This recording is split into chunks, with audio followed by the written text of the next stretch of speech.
My goodness. Hi, guys. It's the BLERD official podcast. How are we doing? My name is Karan Ashley.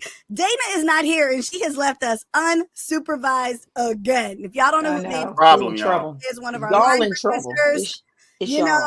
She left us. We are here manning the machine ourselves. You know it's going to be a debacle. You I'll just wait till Grubhub get here. It's about to be on. Exactly. Oh my gosh. How are you guys doing? I have to introduce my co-hosts. My co-hosts are Hilton George. How's it going? Oh, it's been going great. We've had great weather. There's a lot of great stuff happening, through the week. I love productive weeks where you get stuff done. And it's just like you're kind of getting stuff done and then it's done and you ain't got to deal with it no more. I'm getting more and more of that going on this week. Checklist. I'm feeling the weight come off my shoulders and I'm flying high. So it's been a good week so far. It's only Wednesday. I don't want to jinx it. Right.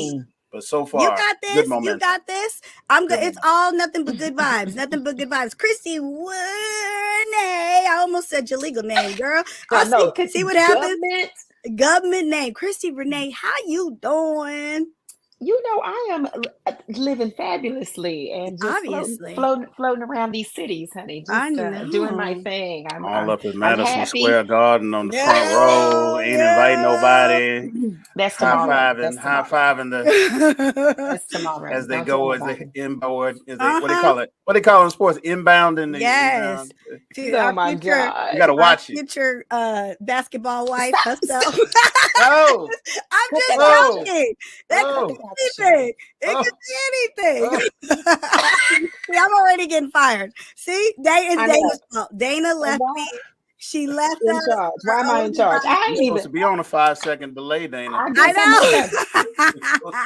know. No, but this is the thing. We're winning in 24. We have claimed it. We have prepared. We have worked. Like, this is the thing. And most people go, oh, it just happened overnight. No. It took 20, 30 years of just planting seeds and nurturing that soil to actually win.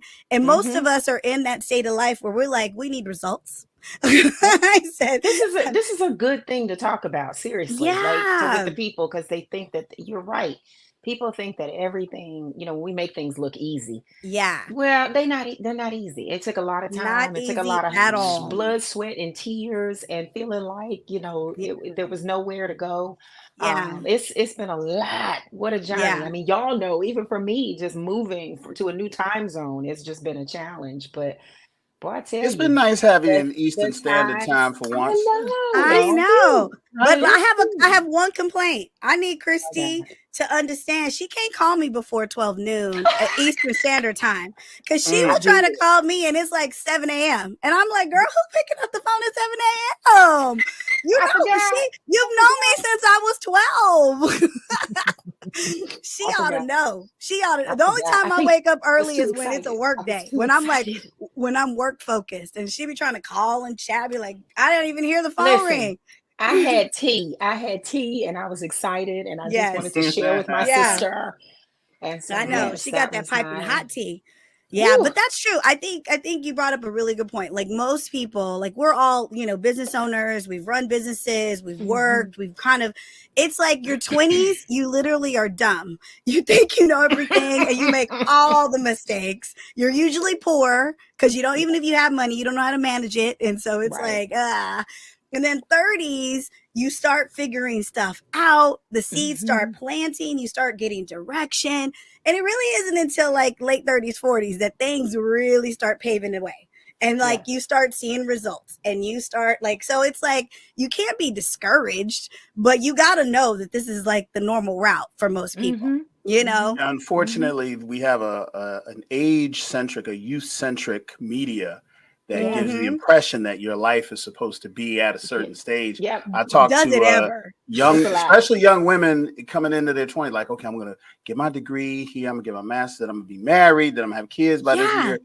And it'd be like scheduled out, They almost have a dream board of when stuff's supposed to be. Vision boards it don't happen like that. It's like you meet your partner, the right partner when they come. You get the right job that happens when it comes. It all is on its own timeline. Yeah. Just like you said, it's not till your late 30s and 40s where you start figuring that out. Yeah. Wait a minute. Who wrote this script for me? Right. And I mean, best laid plans. Think about most of your friends who like they went to college for one thing and now they're doing something completely different. Yeah. Or they got married real young and then they had to move away from that because now they've realized who they like. I don't even know that I knew who I was until my 30s. Like now that I look back, I'm wow, you really were just kind of floating around in life. And although I had big dreams and big things and I was working on stuff, it was still like it was like almost a coming of age that needed to happen. Like I needed to go through a lot. You need to go through those bad things in order to figure out and appreciate the good things, And travel. That's another thing. You got to get out of your comfort zone. You got to go. You don't have to go to El Segundo or nothing like that, but you just get out of your hometown, get out of your mama's house. It's real addictive, especially if you got one of them mamas. They want to keep you in the cradle. Yeah. And they don't want to charge you rent. And she got that good cable package. Yes. She's gonna help you out, help you round out those bills. Too much comfort. You gotta getting away from that can be hard. Some of us, they be like, yeah, get out of here. What year is this? You're like, but whatever way it is, get out of your comfort zone, go explore the world, fall on your face a little bit. When it's the time to do it. Yeah. Get it out there and do it. But don't let. I want to encourage people. Do not think that if you can't visualize, because part of manifestation and you have to visualize. For sure. So vision boards are good. Just don't think that there's a timeline for that. Right. Yeah. And that's the part. Well, so it's almost be confused. Like the minute you put the timeline, it's not gonna happen. It's going the opposite. Have you guys seen these like memes lately where like women or like posts or whatever, and these young girls, they're like, if my man take me to Red Lobster, I ain't gonna be with him, or if he take me, and I'm like, that was like the fun times of being broke. Like, where broke you was love. Like the broke love, and you were like, I got 20, you got 20. Okay, let's do it. Like we used to have so much fun, but it's like the pressure that is being put on dating and like these expectations. Like me and my husband, we've been married 10 years and we've been together like 13 years, but it's like we've had like those Red Lobster fun dinners, and then we've also had the Nobus and like the we're about to bring out the special credit card for this one, and just everything, and so it's like that's what love is. Love is the highs, the lows, and everything in between. So it's so weird, like you said, it's like this generation, they're so like you have to be getting the bag and you have to be a certain financial, and it's like you guys are missing the mark. Right. Yeah. Like that's the part. You 25, you over the hill. Yeah. Like your career is done. You ain't got your first million at 25. Oh, snap. Hang it up. It's funny because I look back now, I even see, older pictures, of course, thanks to Facebook, they got to show you your memories. Yeah. They got to take you through it, don't they? Going back, I'm like, I feel when I really look back, of course, we always could think of that moment like, damn, I could have did something different. I could have just rolled my eyes and kept it pushing. Right. But I feel better now than I did then. I even feel like I look better. I navigate better. Coming of age, obviously, right? This is the key. It's the key. If you are happy where you are, and if you are happy with who you are, you can't be mad or regret the steps that led up to where you are, because those are the things that made you who you are and what you know and all of that. And even the bad stuff, if it hadn't happened the way it did, it could derail, your whole future. Absolutely. And kind of sacrifice that well-roundedness and the things that you appreciate now that you didn't in your 20s. I mean, it's like you said, we used to go get Bojangles chicken back when it was $5 for a full combo. I still go. Wing dinner with free iced tea, and go to Christi's Pizza where they had the all-you-can-eat buffet, and that was I was balling with my $5. If I took a sister out. Listen, if I took a sister out to Bojangles, that was Roost Chris back then. Like seriously, like it's one of those things where I'm like, you're losing sight of what could be, because it doesn't mean, like, to me in that getting to know stage, you shouldn't be investing no $400 or $500 on a dinner. Like that should not be what it takes to get to know him or her. Like that makes absolutely no sense. Hot that dog to me, walk in the park. Exactly. You're not even like there for the right reasons if that's what you're looking at. So it's like you have to like look at the whole picture and just go, this is part of the journey. Like, you know, we're young, we're coming up together, and then there's gonna be a day where we're just gonna walk up in there and be like, what? We want it all. Everybody getting a ribeye. Pop audience, you don't understand. When we get together, we go on a $5 chicken plate at Gus's in Atlanta. Yes. We going to Fat Matt's and sucking on a rib for $11.95 a plate with refills and tea and lemonade.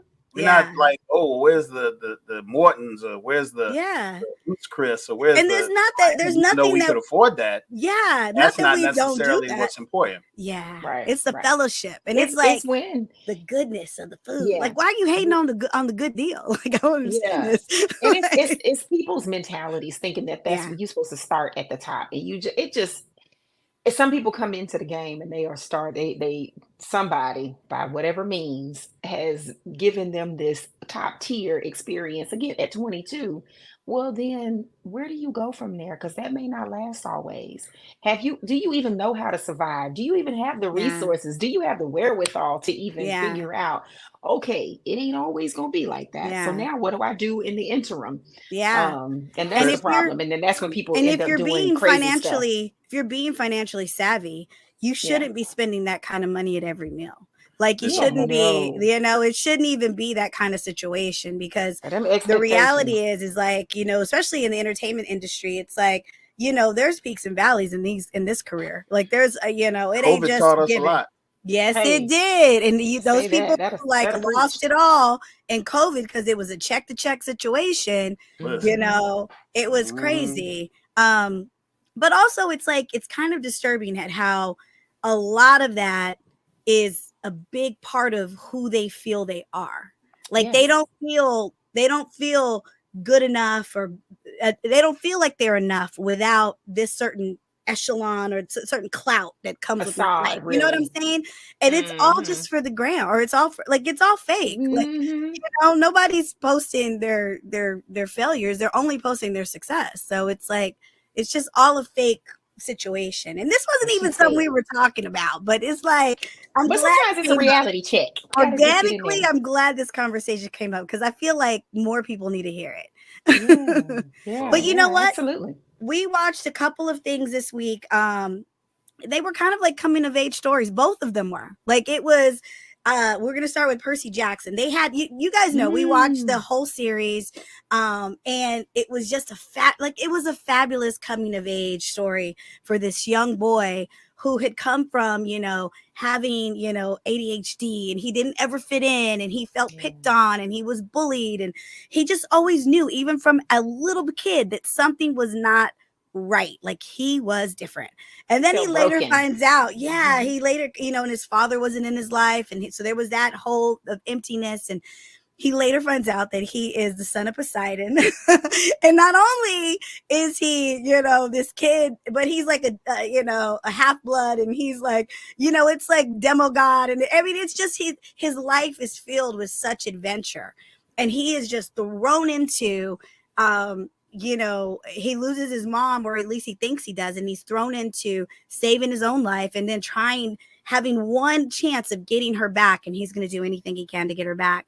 But along the way, he makes these amazing friends, and we suggested this show a few weeks ago because it is that good, and it's on Disney Plus, and it's been getting amazing ratings, and it's going to get a season 2, and the actors on this show are through the roof. But they had a show that was called it's kind of the making of Percy Jackson, and it was so good. Like, I love watching the making of anything, right? And it showed, like, these young kids at the time, this young boy Walker, who's the lead, who plays Percy Jackson, I think he's like 15 or 16 now, but at the time he was 13 years old, filming this amazing show. He's, you know, got the whole, like, he's number 1 on the call sheets. That means he's probably in almost every scene. And the seriousness that these young kids took, I mean, the reason it's so good is because they took these parts so serious. And it was just so cool to see, like, get an inside seeing their parents, seeing the whole crew, like, work to make sure that they were in a space to create, but also challenge them, but also made them feel safe and feel like normal kids, and let's not, Yeah. work them to death. So what were your thoughts? Because Hilton, it was actually your suggestion that we watch this, because he already knows I love these kind of shows. So he was like, "Oh, you guys got to watch this." So, what was your thought when you saw it? Because it was pretty fantastic. Well, there's one key element that I think really stands out, and I think it kind of follows with the Stranger Things model, that these are actually age appropriate kids. Yes. They're not 25-year-olds playing 16-year-olds. Like they're actually 13, 14, and 15-year-olds playing their age. So they are the age of the characters approximately that they're playing. So they're drawing from that same kid energy, in every scene and every line and everything. So you really get that sense of authenticity from the casting alone. All of these frontline players, they're not newbies. They all have other credits, right? But they're not like A-list stars. So when you see Percy, he might look a little familiar because you saw, one show on Netflix or something like that, but he's not A-list star yet. So you're really kind of open to everything that he's got going on because you're discovering him and you don't have to wipe away the last role to get to know the character. But then they got a whole lot of A-list characters cast around, especially playing gods and demigods and immortals and everything like that. So you really get these great cameos. Like we had Lin-Manuel Miranda, who's playing Hermes, who's a casino owner. You have what's my man's name who just passed? The brother. He just played Zeus in the Fire. Lance Reddick. And amazing performance, even though it was a very short, cameo at the end. Glenn Thurman was in there. These kids carry the movie, the series. Yes. I mean, it's on them the whole time. These same 3 or 5 characters that are, rotating around, and that's a hell of a gamble for a studio like Disney to do. But the fact that they cast all the right kids, and these are hardworking kids, they are talented, and they carry it for us, for those who are maybe not fans of the book. They're extraordinarily faithful to the series. So if you're a fan of the book, you're going to really be a big fan of the series. And we got some really, really great ideas for what this next season is going to be. Because we've already seen the movies are kind of molded. We kind of got to know these characters that way. But it is just so well written. It's so well scored. It's so well acted. The plot, the cinematography, the on location shooting that they do, even in studio, the stuff that they do with CGI is amazing. And I don't see any minuses. Like I'll be like, most things will be like, maybe they could have done this in less, or maybe they needed one more. They hit the mark. Paced. It hits you in the gut, like you are with Percy. When he gets serious, like this is like a 13-year-old kid going up against a pro wrestler. Like who's playing Ares, the god of war, and you really are worried, like, whoa, Percy, chill out, like, Adam Copeland, let that man breathe, So if you haven't watched it, get your life, start the series, but if you have, definitely watch the making of, because it really cracks the whole thing wide open. It just opens the door to everything. I mean, from the makeup department, from the people who do the score, from, like you said, the producers, and just all of their intentions, and like everything had meaning. I mean, some of those sets, like, man, like you see the show and it's pretty cool. And I mean, but when you see like what went into it and like the special effects and the team built a casino in an abandoned mall, like actually built a casino. Yeah. So Chris, I know you enjoyed it. Like we chatted about it for a second. We try not to talk about these things until we're on, the show and on camera, but we chatted for a second about it. Tell me what you thought. I loved it. I like you. I also love to see how things come together. It's such meticulous work that they do, and they just don't leave out anything. There's no stone unturned. I loved the fact that Rick Riordan is, matter of fact, he just came up in one of my courses, my media course thing that I'm in. We have to design an author's website and blog, and like one of my classmates referenced his website, and as soon as I went to it, I was like, oh yeah, hands down, this is who we want to look like, as writers, because it's so good. But he's got Percy Jackson all over it, and it's like, you can't go wrong. I mean, I remember those books. I bought the books for my kids. Love. I think that also what makes this this whole series and everything they're doing with it and going to do with it. Really extra special is that everyone on set, and especially those kids, they love those stories. They love the book. So Yeah. when you go in already, this is not a new concept to you. I think you just bring a really new energy, or a special energy, to a project, because you already have such a love for Mm-hmm. this. I mean, again, everything you all just said, I echo. It is incredible. Sorry, hold on. I just lost my earbud. It's Technical difficulties. right. She's Bloopers. falling apart. Keep it going. Keep it moving. Keep it moving. Anyway, I think it is super. It's incredible just to see again the sets and the things. I love the way they showed him working on his craft was Yeah. just hard. That's the part where you go a little bit Yeah. like, ooh, look at that baby. He is working when he goes in the Yeah. water and just Yeah. practicing doing that, because that's never easy for anybody. I Hours and think hours. we Yeah. saw that with Wakanda Forever when they all had to Mm-hmm. work and going underwater, and you just see that with any film. But here we're watching this child, Yeah. practice, and just the dedication. And what I mentioned before the show started was when that daddy got teared up, when Oh, Walker's Yeah. father, broke me down. he said, I don't even have a first name anymore. It's just Walker's dad. But the pride that he had, and that just, oh yeah. And then the character who plays his mom in the show, she got Virginia Yeah. Cole, is it? She got Yeah. incredibly emotional, just why she was doing this, why it mattered to her.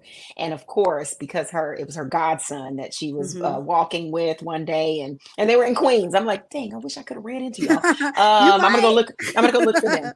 But Yes. I was like, those are the things that make these projects, and you can feel that emotion now. Seeing it after the fact, you understand why it was so Mm-hmm. good when we're watching it, and why we talk Yeah. about it the way that we do, and why people love it so much, and greatly anticipating season 2. Greatly. Yeah, I agree. I agree. Yeah, and it was for me, it was like as an actor, you always want to see like the process. Like I always love seeing Mm-hmm. the process, and even as a producer, just like I love how they make something and how Yeah. it goes from an idea, it goes from a story that was originally created. The original author said he wrote the book for his son. Like he It's a just bedtime wanted to story. entertain. Yeah, he wanted to entertain his Exactly. son, and then it became these series of novels.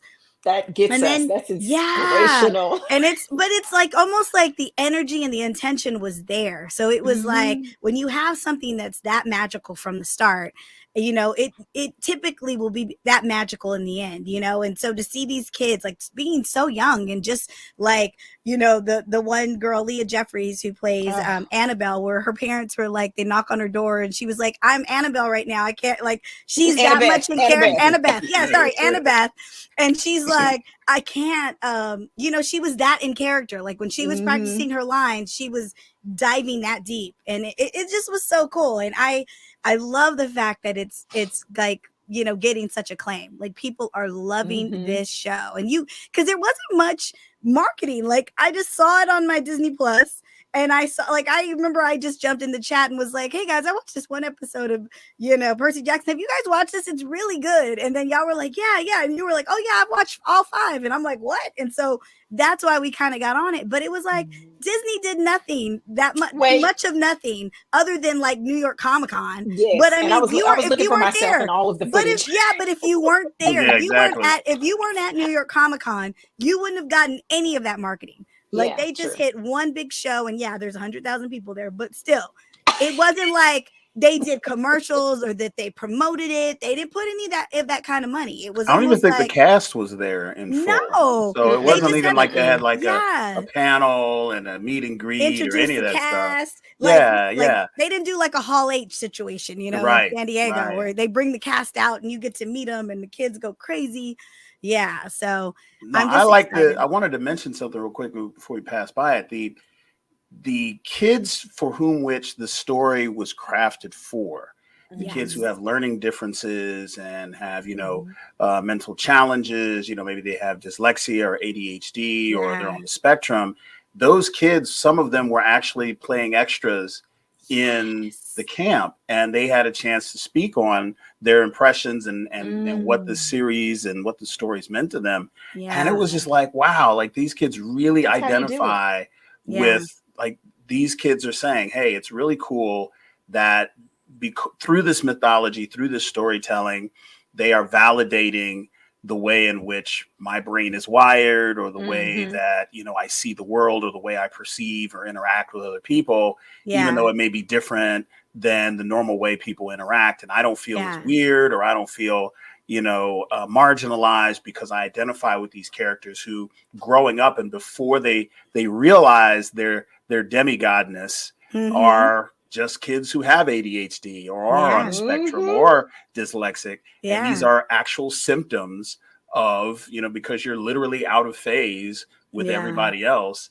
And so it's like, wow, this is like a love letter, one, just like you said, to the writer's son, but it has that resonance. And I think that's really the magic of the series, is that it embraced that, where the movies did not. It really makes that a central underlying tenet of, you know, Percy is growing up feeling inadequate, feeling as if he's somehow lesser, and when he's actually so much greater. But you can't know that he's greater until he's old enough to handle it, because the more he knows about his greatness, the more danger he's in, and it's this whole thing. So it's a really, really, really solid story, and it has a lot of heart. And like I said, it's on paper, and I know you guys know this, when you try to tell your adult compatriots to go watch something like Percy Jackson on Disney, whether they're going to be like, I ain't watching no. You're like, trust me, the story is solid enough. The series is solid enough. You will love it. You'll fall in love with these characters. And I hope we get 10 more seasons of this. I can't get enough. Too. Yeah. I can't get enough. I might go rewatch it just because having seen the making of, I'm like, maybe there's some stuff I missed. I need to go back and check it out. Right. So many things that I feel the same way. Like, it's just so many intricate things that I missed, but the making of is like, you get so much more, and it's just so cool to see that onion like peeled back and see why things were, you know, it really just gave it deeper meaning for me, especially because I wasn't a person who was like, just, I knew everything about Greek mythology. I mean, I knew a couple people and a couple characters, but that was kind of it. You know, I wasn't a Percy Jack. I didn't read the books when I was in elementary school or anything like that.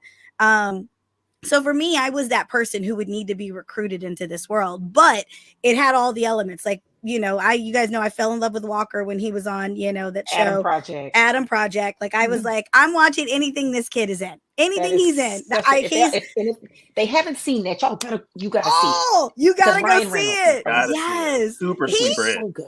He goes toe to toe with Ryan Reynolds. Literally is like, it just was so great. So yes, if you haven't seen it, you gotta watch it. It's worth the watch. It's worth every bit of it. And you'll just eat up the making of. Like, it'll just, you know, just make you feel good.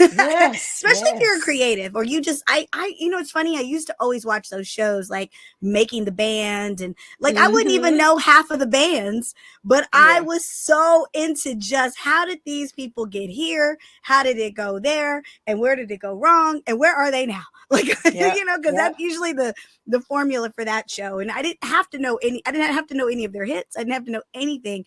It was just so cool to see something be created. I don't know. Made. Yeah. So, and another show that we watched this week that we thought, I mean, I eat this up. Assembled is one of my shows. Like, think about Marvel is Marvel's going to give you the show, and then a few weeks later, they're going to give you the Assembled. And I want as much Assembled as I can possibly take, because it's just one of those things where, like, again, the making of, and this one for Echo. Oh my gosh. Like, the respect that was paid to the Choctaw Nation. Like, Marvel, this is why the show was so good. Like, people who've been like hating on Marvel recently and have just like, they weren't loving Loki, they weren't loving this, they weren't loving that. You know, they had all these, like, you know, they didn't just fall in love with Marvels. Like, it was just different. Like, there have been certain movies that just haven't hit home runs. And, you know, now that I watch them, I'm like, I actually enjoy them. I don't know why it's not hitting a home run for certain people. And I do see certain things that just aren't great, you know?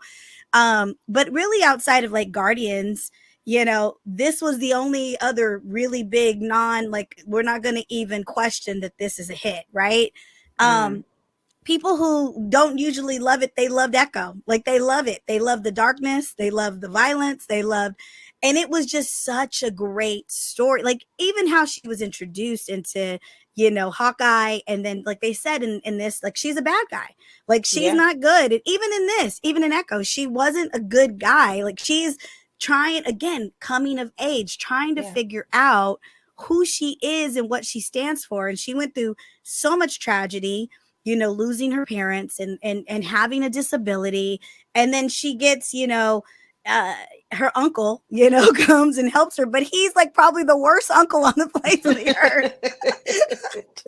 Like, he should not be, he should not be supervising a child, you know, and basically raises her to be an assassin. And like, all she wants is revenge for all the pain. And right. And so, but you get to see, like, you get to really understand these characters. You get to meet these actors. And, Marvel, I love you. I love you for respecting all of these cultures. Like, what were your thoughts, Hilton? Because this was something, again, that you suggested. And you were like, oh, it's out. Because he already knows. I want all of the making ofs. I learned so much more than I thought I would watching the assembled for Echo, because we all watch the series and we all think we know what would go into what they did, but to find out just how deep they went with it, the fact that, you know, they flew in, you know, even the extras were authentic Native Americans from the tribes that were being portrayed like that. It got that granular. Like, you know, the Choctaw were playing the stickball against, what was it, the Cherokee? I think it was. And they actually got Cherokees to play against actual Choctaws in this classic, you know, to whatever degree we have knowledge going back thousands of years for what that culture looked like, even though we don't have records. You know, they listened to the elders, they listened to the people, they listened to the legends and the lore, down to the face paint, down to the sport, down to the way they even built the buildings. And, you know, that resonance, you know, when you create a space like that, especially with so many people in the cast who are Native American, you that can't help but inflect, you know, the way in which you perform, you know, because this is like, you're not distracted by like, well, that's not what a dwelling for the Choctaws look like. You know, you're not distracted. You're like, oh, I'm home. I don't have to think about this. I can focus on my performance. I also, and we talked about this on the show, like, I didn't know that the lead actress was actually an amputee and deaf. Like, I thought that was, you know, I knew she was deaf, but I didn't know that was a real amputee, you know, prosthetic that she was working with. See, now I'm like, wait a minute. This sister is running and jumping and doing so many of her own stunts. And she's like missing a limb. And I'm like, wait a minute. Like, I really didn't know it was that deep.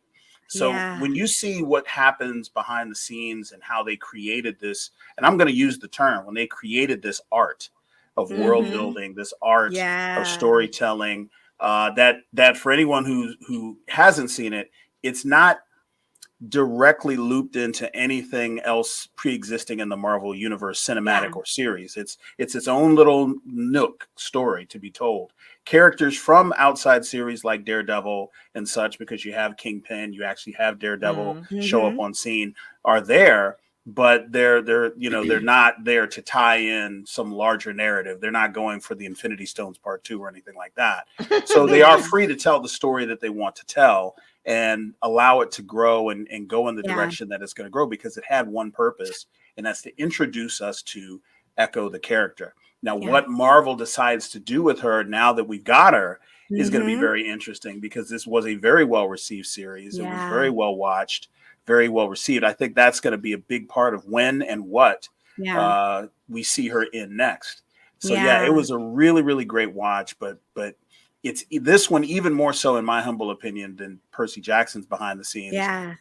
Added so much value and layers to the experience that if you watched it then watched behind the scenes and went back and watched it again, you might see a completely different series. Yeah. Because you know what to look for and you understand the depth of what was happening on screen. Yeah. So I 2 thumbs up as usual for this and many other projects.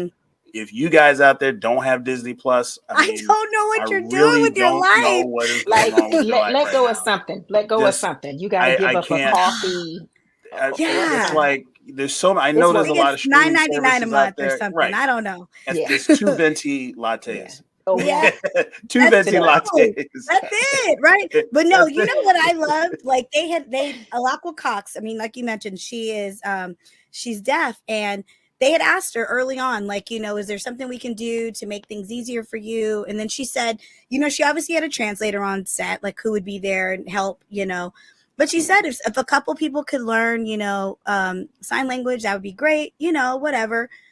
And she said she was blown away because the whole crew took classes and literally everyone is signing. Like and then they were saying, like, it's not a matter of, you know, them knowing like how to do it perfectly, because some people learned it really well and they were just like, wow, now they can do it, like, you know. Some learned on a slower pace, but it was the intention, like it was the fact that people wanted to make sure that at all times that she always understood, like she could always be a part of the conversation, you know. And you see them when they're just standing there and they're talking to the whole crew, somebody's signing. So she was always a part of the conversation. She's the lead actress of this series, and it just felt so special. And, you know, another thing was like they would do different rituals and stuff that, you know, the Choctaw Nation would do, and like they would start off a day where they would do like the circle and they would walk together, and I'm like, this isn't something that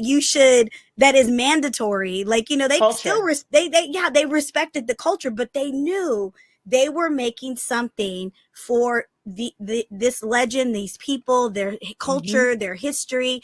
And so in order to do that, they needed to respect it. And I'm all about energy. You know, it's like one of those things like where if it ain't good energy, I don't want that around me. Like, I'm like, like, you know, you kind of want to move bad energy away, and it's only good only good vibes, right?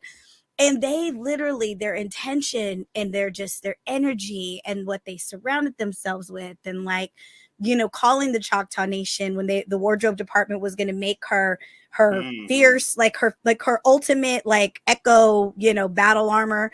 Like they sent it to them and said, we need you guys to do the beading and the leather work and this and this. And they said, you know, we would send them, and it would take time because they're not like churning this stuff. Like they're not a wardrobe department and they're like, okay, we need it in a week, you know. They said we'd send them a sketch and then they'd send us stuff and we'd send us samples and we'd make notes and we'd send it back, and we were very patient because we knew this outfit, the final outfit needed to be made by them, you know. And that just like everything was so special. But no, it's great. I want to say this because I've already admitted I missed it in the notes and I didn't watch it, but of course I will go back and watch it simply again because it's Marvel and because I love the series. So I want to see all of that. But I'm going to say I'm not surprised because when we're watching the show, for those of you who have not watched it, when you're watching the show, everything that Karan and Hilton have just said, you're going to see exactly what they said, even in the show, because you feel the authenticity of it, because Marvel, that's just what they do. Yeah. They take it so seriously. And I love that. I love hearing the stories, but I want to make a correction because Hilton, I looked it up when we first talked about Echo in the middle of our show. I was like, oh no, she's an actual amputee. She is. Let me clear that up. She's a real amputee. She's really deaf. Like she's got all of the, you know, what we think are disabilities, but it's really a superpower for her. Yeah. And she has, that's amazing. It kind of actually gave me goosebumps when you said that the whole cast learned. Yeah. I mean, the crew learned sign language to be able to communicate. I mean, now that's, Whew. Well, and the other thing, like the stunt team, they talk about, you know, how when they were working with her and they were like, she's very athletic, and, you know, Echo is a street fighter, you know, she's a street fighter. So her fights were very, hardcore or whatever. And they go, there were times that she could take like some things that would be painful for other people. She could take it because she was an amputee. She didn't have pain on those kind of things. And so it was just like how every single, this role was truly meant for her, and it was, I don't think the role, I think Echo has always been where she was deaf, but they didn't have, she wasn't an amputee, but because she was, and she was so perfect for the role, that was written into the story. And that was like, they made that be a part of how amazing this, it's literally, she's doing more than most of us do on our two legs. You know what I'm saying? On a regular day. Yeah, on a regular day. Like she is hardcore, a real life human superhero if I've never seen one, and a wonderful actress, a talented woman, and man, it just Assembled, you have to watch it. It was so good. It's really, really awesome. Yeah, I want to say something because it just kind of circles back to the experience that we had this past summer at BLERDCon, because we had our first deaf actor, Kevon Woodard, from The Last of Us on HBO, and he's he was 9-10 years old at the time, and we had disability services as an office that all cons have. But we had an additional service that we brought in of translators who worked within the convention for everything from being on the stage and translating, the interviews to, helping individuals who may be deaf or hard of hearing who need services in panels and going around. But we also worked with, the rhythm of what it takes for, and his whole family is deaf. Right. So it's not just him, it's his brother and his mother and his father. And, everybody, is signing.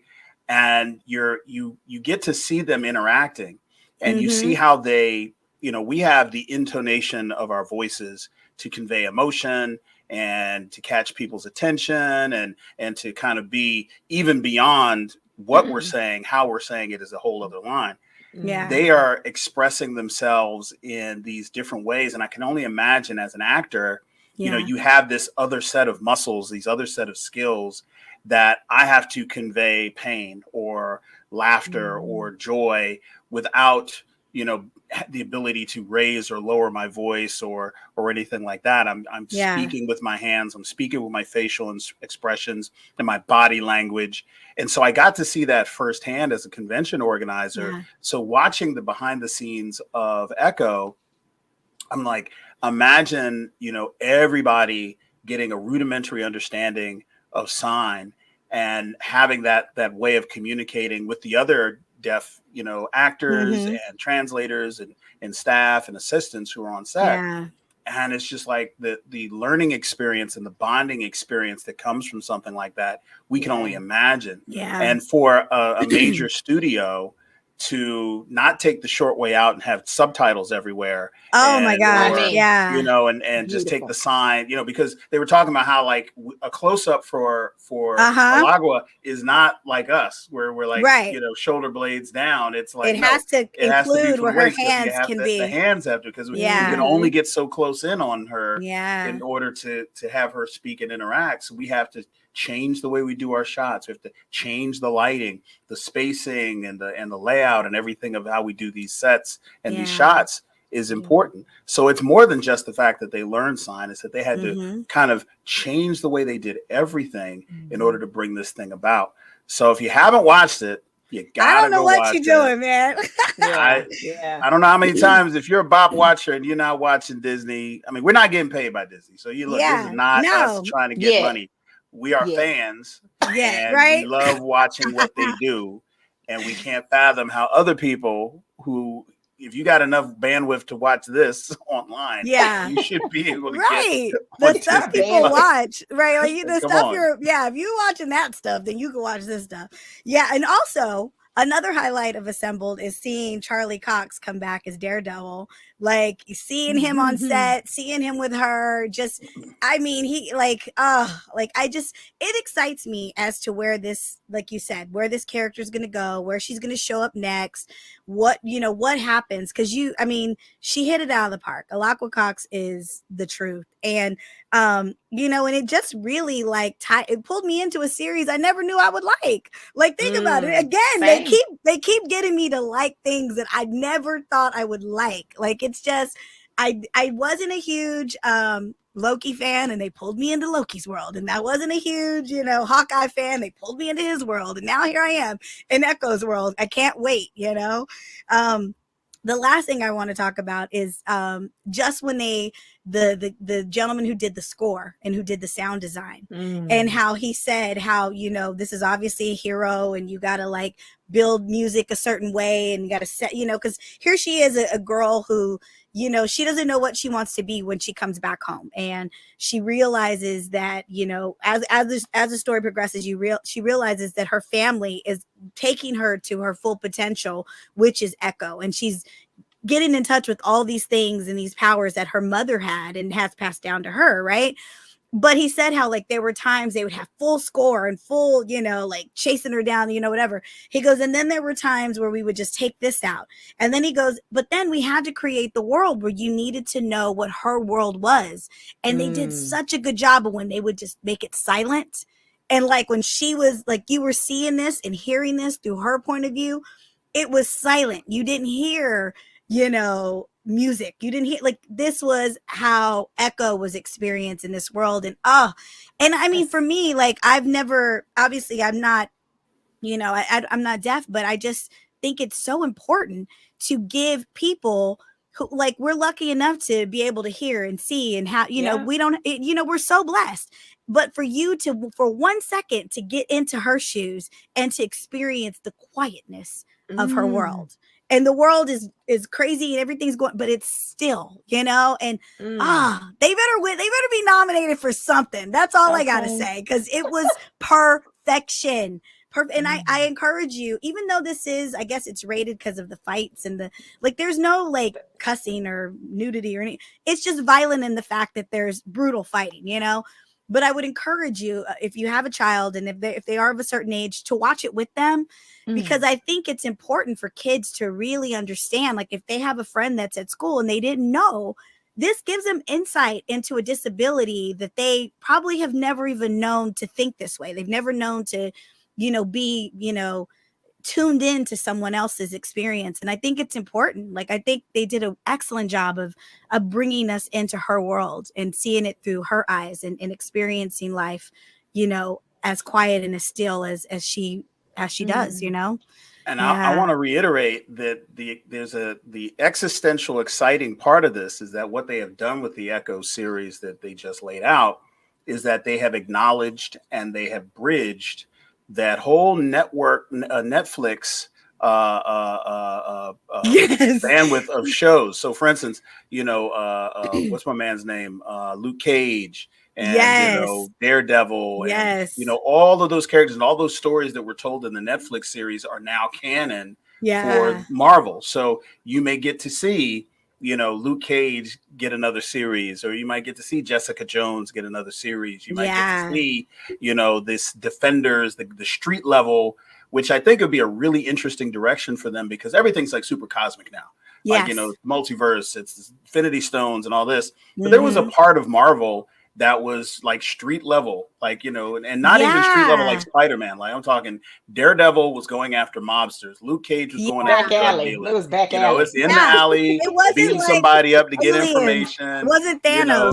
You know, right. It wasn't galactic, you know, aliens or anything. You know, I got just enough power to whip your ass if you don't tell me what to do. So the fact that they are going to co-opt those storylines, and I hope that they co-opt all the actors and pick up where they left off, because we really enjoyed those that were on Netflix over the past few years. But Echo is now that bridge, and this is when you have, you know, Kingpin and you have, you know, Daredevil showing up on screen. That is their way of saying, yes, that this world is now part of the Marvel series and Marvel Entertainment Universe, and is now open for us to create and do some more world building that ties in with everything else that we're doing. So it's going to be a really interesting storytelling arc over the next 5 to 6 years that are going to be at that street level. And I can't wait. And just so you know, I just got a Google News alert on my phone 16 minutes ago. Percy Jackson and the Olympians is officially getting a second season on Disney Plus. So we knew that. We are getting, I was like, the news would be if they weren't. Then we'd be like, oh, now I got to quote you. It's official. It's official, right? But I do have a bone to pick with you. Okay. Hilton George. Oh, yes, like, Hilton. Yeah, it's not you, not you, Christi, but Hilton. I know, not. We're having difficulties. Time. I can't. Hold on a minute. Let me get my. First of all, I went to Alaska this last weekend, and it was literally the coldest. Like, it was record cold. Like, they were setting records of -55. At one point, I'm like talking to Christi, sending her pictures of stuffed bears, because literally this taxidermy is a huge business there. Yes, I had no idea that bears are 7 and 8 feet tall. Like, polar bears and these bears in Alaska are that tall. Because, California bears are only like little baby bears. Okay, but first of all, secondly, like, she's like, girl, you are literally on the set of True Detective. Like, it looked like that. Like, it was in Night Country. I was in Night Country. Whoa, like, it was town, everything. It was crazy. The town was we were in Fairbanks, Alaska, so it was super small. I just thank God. I thank God up above that I did not watch episode 4 of True Detective in Alaska, because I would not have been able to sleep. That last episode of True Detective, I screamed. Like, literally, I'm watching it and I scream out loud. My husband's like, what's wrong with you? And I'm like, oh my God. He's like, why do you watch this scary stuff? It is getting scarier. Like, remember last week I was like, oh, it's not bothering me. It's this. It's the culture, blah, blah, blah. It's dark. No, it bothers me now. It's scary. It's caught up, Hilton. It's all your fault, because I'm too dedicated to Navarro, and I'm too dedicated. I got to see it through. Yeah, but I screamed. Listen, if this is not, we're not breaking any news here, BOP community. Every series and every season of this series has been just a home run. It's suspense, thriller, true crime, scary, horror. It's just been all of that. And every season, you can't go wrong. So if you haven't seen it, definitely watch it. So this one is especially and more acutely horrifying because it's got so many of these horror elements we talked about. It's got the jump scares, but it's also got the situational scare. You're isolated in this little town, and there's no real way in, there's no real way out. 7 days of darkness. You can die just by taking your coat off and walking.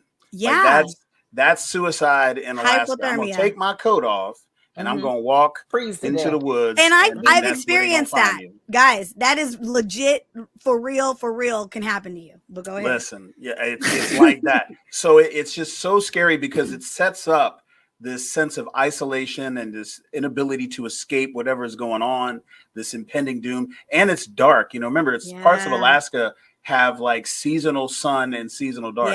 6 months, 4 months, 5 months of dark, 6 months, 7 months, 8 months of sun. They going into this. We haven't seen the sun since its first episode. It's day 7 or 8 of darkness. Right. And so the story's starting to crack open. And so Karan was going to a con out in Alaska. Like, you gonna go to Alaska and watch True Detective? I'm happy that I admit, like, for whatever reason, that Sunday night, I was like so focused after the show, because they have weird flights. Like, either you fly out at like 1 a.m. in the morning or you fly out at like 7 a.m. So I was like going on the 7 a.m. flight, and I was like, okay, that means I got to get up at like 4:30, 4 o'clock, whatever, just to catch my flight. And so I was like, okay. I was so determined on going to bed and like making sure I went to bed and I had some sleep, because I don't sleep well on planes. So I was like, I just don't want tomorrow to be painful, And I forgot to watch, but it was on the agenda and I thank God I did not watch an episode while I was actually in there. You better man than me. We had a whole run. It was the thread that we have that I have still laughed. I laughed so hard I had to just send a voice message of me hollering, laughing. Because it was so funny. But when she texted me the temperature there, I said, hold on, that ain't even on a thermostat. That's not even on a they don't even have them numbers. That's not even real. Like, she was in a frozen hell. That was a nightmare. There was nothing attractive. I said I couldn't have done it. I'm sorry. That's just too cold. Karen, you said it was so cold. White folk wasn't wearing cargo shorts. No, none. Like it passed that whole ironic. Yeah, like they were. Welcome, you know what Midwesterner. they were doing? You know what they were doing though? This is how stupid people are. There's this big sign where it has like -45 or -50 or it says the temperature. They were getting out. They would be out there in their bathing suits, but they would literally run out of the car, take the picture, and then run back in because it was like. I mean, I've never in my life, like my room, my hotel room, I had to have my thermostat set between 75 and 80 just to keep it warm enough. But it was still like, I was like at a Marriott, like it was still chilly. Like I still was in a blanket the whole time because there's just no way to like battle that kind of cold. Yeah. And like when you would go, like we passed by like a Walmart and like the whole parking lot, all of the cars are running like. And I was like, what the heck? But if they turned the car off, they would not start. And like all the cars come with plugs. So they plug in and they have to like plug their cars in order for the battery and all that to be warmed so that it actually will start. I was like, what kind of place is this? Like, what is happening? And if you move to Alaska, because I have a friend that did this, they actually pay you a stipend every year to live there. It's like $1,500, $2,000 oil benefit or something. Yeah. Otherwise, nobody would live there. Yeah. And so somebody's got to have like that aren't directly working with the research infrastructure up there have to do that. Yeah. So they pay you this extra money and they've got these super low taxes and all these incentives. Just like you said, you step outside, you can't just run to the corner and get a paper. You can't. Like, it's like a spacewalk. Like it's like being on a space shuttle. If you want to go out, you got to layer up and do all of this and be ready and know exactly where you're going. Yeah. And don't be out there strategizing. We're going left, we're going right, which car, which side, all of that. It's got to be done. And you know, all of us, American side, like everybody who lived in the America part of the world, they like, you know, we all had these big plans. Like I was like, I'm going to go snowmobiling. I want to go on a dog sled. Like but they were like anything past -10, everything shuts down. Like school shut down, everything. And so it was -50, -55 one day. My freeze is not -50. Yeah. But my ice is like -50. Damn. Right. It's just not even heard of. And then there was, when we left, they were like, oh, it's going to be warmer. It was like -5. And it was, guys. Like it just like it was cold, but like you'd go outside and you didn't appreciated that -5. That -5 was good compared. Like it put on your cargo shorts. Of course, right? I'm like, of course it's warming up when we leave, and I gotta go. Like, but oh my gosh, man, it was so amazing though. Like I encourage any of you to go. Obviously during the winter, it's like the sun rises at about 9:30. And it sets at 4:30. So there's a limited window of sun. But in the summer, the sun will rise at like 7 a.m. and it'll stay light until like 2 a.m. in the morning. It is just all it's kind of like Ireland. Like I remember we went to Ireland and we came out of it was like midnight, 1 a.m, and the sun was still up. And I was like, what kind of crazy place am I at? Like I was afraid to walk back to the hotel, and they were like, oh, you'll be fine. I'm like, I don't want to walk by myself, and I walk out and it's like literally daylight. So it was like, oh yeah, I'll be fine. That kind of stuff makes go psychosis. It's crazy. But guys, that's the end of our show. Oh my gosh, it was so great. We ended on the cold note. Yes. Guys, we talked about Percy Jackson, we talked about Echo, we even talked about True Detective. These are literally some great things to watch. I know we've said it, but oh my gosh, you gotta watch True Detective in the middle of the day. And make sure you got plenty of stuff to wash it off of you, because it's just getting creepier and creepier. Like your Bible. Bring your Bible to the viewing. Yeah, it's like but it's like something demonic is happening there. Like they're under a spell. I said that episode too, and y'all was like, I'm like, See, when that orange come out from under the bed, and then you're like, oh, all right, see what's going on. Well, what does that mean? So what does that mean? Like I don't know. I need to like watch some of these shows that's breaking this down for me, because I am not understanding what a lot of this craziness means, and maybe I don't. I'm watching them, and they don't know either. They are speculating, like they up there, like, well, we think this, and this. I'm like, like the only smart thing that they brought out that I didn't know is that the lady who sees dead people, yes, that's Matthew McConaughey's mother from season 1. Yes. So we might get a cameo of him in one of these later episodes coming back, because this is where he's from. He's from this town. Yeah. And this is the Sarcosa is the same cult that him and Woody Harrelson were investigating in season 1. And they're kind of seeing a lot of that same iconography and stuff here in Alaska. So that tether is there. But other than that, everyone else is like, we don't know what.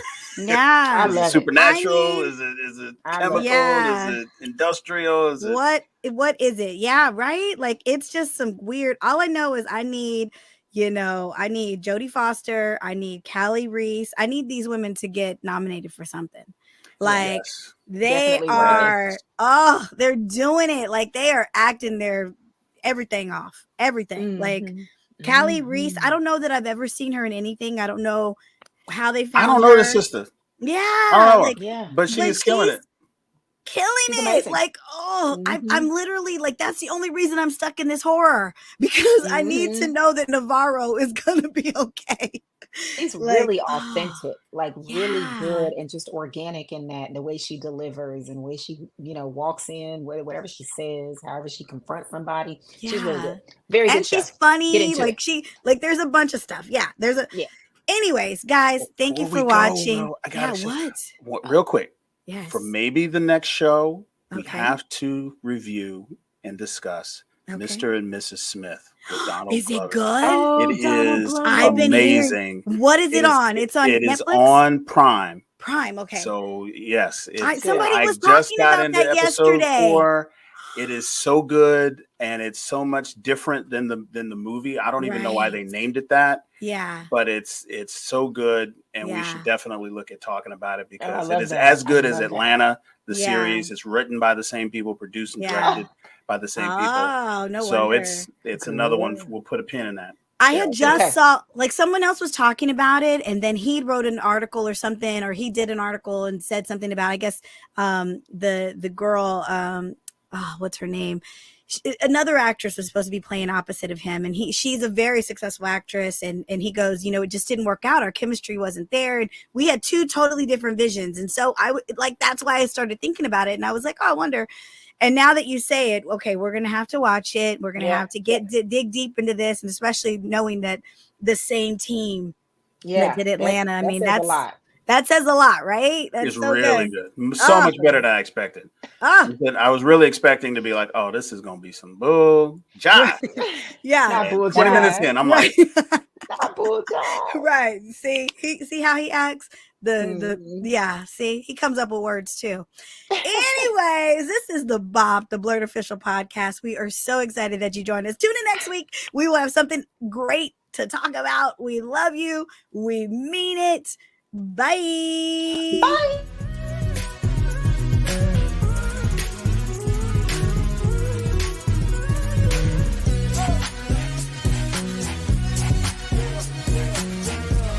Tune in every Tuesday for a new episode of the BOP, the BLERD official podcast.